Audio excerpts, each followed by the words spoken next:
Nous allons préparer une pizza avec un pain pita, donc une pitazza avec la grillade pizzaiolo de Goûtez-moi ça. On parle d'une grillade qui est vraiment faite pour être grillée et déposée tout simplement sur la pizza. Et vous pourriez aussi l'utiliser, la faire griller à la poêle pour l'intégrer sur un plat de pâtes ou toute autre recette qui aurait des codes italiens, puisqu'on parle de saveurs de fenouil, de saveurs d'herbes italiennes et également un petit peu d'origan, donc qui va très très bien sur la pizza. Donc on va prendre un pain pita, tout simple. On pourrait prendre n'importe quelle croûte à pizza aussi du commerce pour faire cette recette. On a pris le pain pita pour que ça soit, évidemment, parce qu'on parle de budget assez serré, pour faire des petits lunchs rapides. Donc on a utilisé un pita qui va coûter pas grand chose. On va prendre de la sauce à pizza qu'on va trouver à l'épicerie également. Et on va étaler la sauce tomate sur le pain pita. On va essayer d'en mettre assez large pour éviter que le pain pita sèche trop sur le dessus puis devienne un petit peu trop croustillant ou même trop brûlé. On va disposer ensuite ce qu'on mettrait sur une pizza garnie, donc par exemple quelques rondelles d'oignon qu'on va disposer ainsi sur la pizza. Puis également on va mettre des poivrons verts, puis quelques champignons. Mettre une rondelle de poivrons verts ici, d'autres ici, pour faire vraiment une présentation comme on ferait une pizza traditionnelle. Et puis on va utiliser quelques tranches de champignons qu'on va mettre par-dessus. Vous voyez? Alors là encore, on pourrait prendre d'autres champignons. Là, on a fait vraiment une pizza très simple.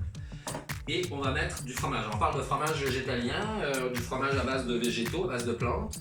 On peut utiliser toutes sortes de marques qu'on va trouver dans les viandes végétales et les fromages végétaux à l'épicerie. Et qu'on va mettre donc dessus sur la pizza de cette manière.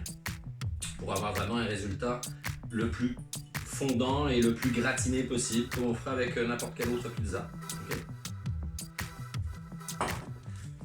Et puis, ultimement, on va prendre la grillade pizzaiolo. On va pouvoir ouvrir le paquet. Alors, on a une petite coche ici en bas du paquet qui nous permet de l'ouvrir.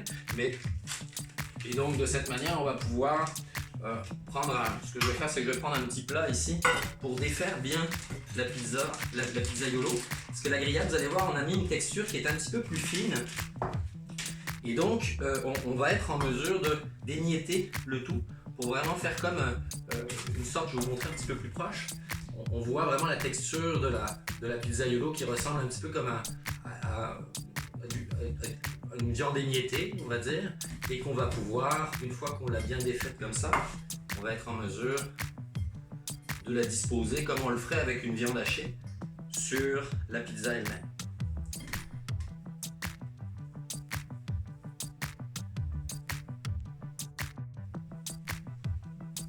Et on va être en mesure après ça de la passer au four.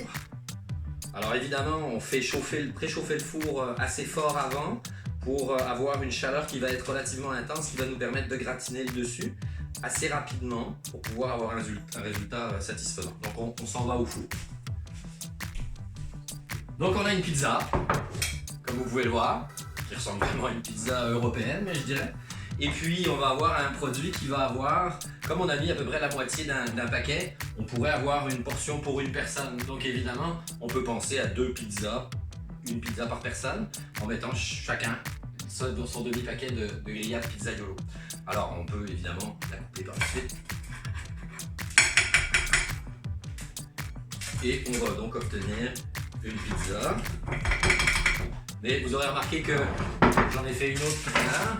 Et on aurait même la possibilité d'en faire une calzone, comme ça. Et là, on a même carrément un lunch pour partir au travail. Alors allez-y, goûtez-moi ça.